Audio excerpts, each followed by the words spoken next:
పచ్చిమిరపకాయలు బెటరా లేదా ఇలా కమర్షియల్లీ అవైలబుల్ రెడ్ చిల్లీ కారం పొడి బెటరా? మన కిచెన్లో ఏది యూస్ చేయాలి అనే డౌట్ చాలామందికి ఇప్పటికీ వంట చేసే వాళ్ళకే వచ్చి ఉంటుంది.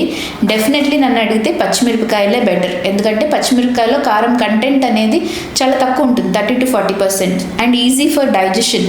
అండ్ దాంట్లో వాటర్ కంటెంట్ కూడా చాలా ఎక్కువ ఉంటుంది. కాబట్టి ఓవరాల్ హెల్త్కి పచ్చిమిరపకాయలు అనేది చాలా సేఫ్ అండ్ చాలా మంచిది కూడా.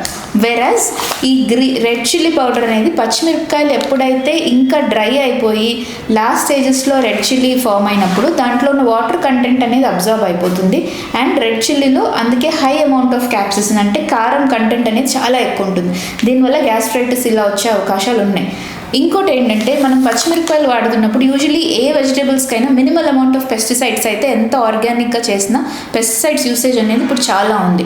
ఇవైతే మనం నీట్గా ఇంట్లో చక్కగా వాష్ చేసుకొని యూస్ చేసుకోవచ్చు. కాకపోతే commercially available red chilli powders ఏంటంటే డైరెక్ట్గా డ్రై చేసేసి దాన్ని పౌడర్ చేస్తారు.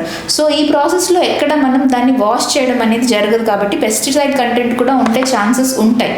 సో డెఫినెట్లీ పచ్చిమిర్చి ఫ్రెష్గా తీసుకొని దాన్ని ప్రాపర్గా వాష్ చేసుకొని వాడడమే బెటర్. 90% మీ అన్ని కూరల్లో పచ్చిమిర్చి యూస్ చేయడానికే ప్రయత్నించండి. ఎప్పుడో ఒకసారి కొన్ని కర్రీస్లో red chilli powder is acceptable. కానీ వీలైనంత వరకు ఎస్పెషలీ చిన్నపిల్లలు 5 years బిలో ఏజ్ ఉన్న వాళ్ళకైతే మ్యాక్సిమం కారం పొడి అనేది అవాయిడ్ చేసేయండి. ఖచ్చితంగా పచ్చిమిర్చి చాలా బెటర్.